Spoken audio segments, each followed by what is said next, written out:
I'm Barry Tramel, and when I go to Stillwater, I'm staying away from the Strip.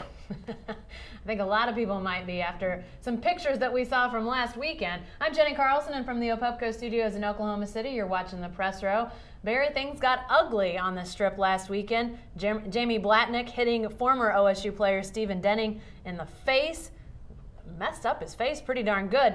What in the world is Oklahoma State going to do about Jamie Blatnick? Well, I think Mike Gundy is taking a pretty prudent approach. I think he's going to wait till some more of the legalities materialize. Is the felony charge going to stay? Gundy has most coaches do have a pretty solid track record. If it's a felony, pretty serious. If it's a misdemeanor, they can work with you. Blatnick, some issues. He's a good, solid citizen, never been in trouble. A team leader. They took him to Dallas last week as one of the 3 guys for Big 12 Media Days. No one saw this coming, but this is a very serious charge.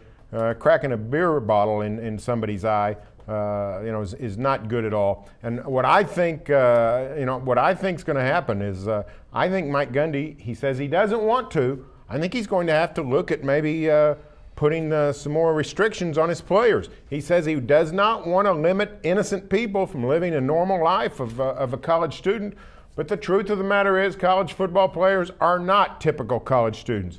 Lots of pros and cons, lots of costs and benefits to playing college football. This might be one of them, a little loss of freedom. Well, and I tell you what, it might be a situation where it was self-defense. We might hear, maybe not soon, it may be down the line before we know this for certain, but it might have been self-defense, and what happened with Jamie Blatnick might be something we would have all done in self-defense, but we may not know that in a timely enough fashion for the Cowboys to keep him on the roster. It might be a situation where this is going to go to court, where you're going to see a lot of people stepping in front of a judge to testify. And if that's the situation, Barry, they may not have time on their hands to keep Jamie Blatnick on this team. I don't see any way Jamie Blatnick plays football for Oklahoma State this fall. Victor Johnson, who's run afoul of the law a couple of times this summer, a couple of misdemeanors, yes, I think Victor will play. A short suspension, I think he'll be back on the field soon.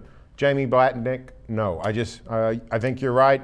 When you're going through the courts, going through all the information, seeing how it plays out, I don't see Jamie Blatnick playing football this year. Earlier this week, before I knew of the felony nature of this charge, I thought that Jamie Blatnick might continue on in his career after maybe some sort of suspension or maybe even a year off the team. We've seen past players that have gotten into trouble get booted from the team but then earn their way back on. But obviously a felony changes the situation. Victor Johnson, multiple issues. I'm not sure how that's going to play. But Barry, this is a really interesting time for this Cowboy football team because, as we know, under this current administration, when they first took over, there were guys dismissed for a variety of things, and that was sort of the rule of the day, was that things were going to be taken seriously, not just running afoul of the law, but maybe breaking team rules or not going to class or things that might not be as serious as breaking a beer bottle over somebody's face. And so now that the Cowboys are facing and it seems like an escalating, serious nature of some of these things. It'll be really interesting to see what happens. They say they're gathering information and could have some decisions soon. We'll have to wait and see what those final decisions are. Hey, stay with the best coverage team anywhere at newsok.com and every day in the Oklahomas.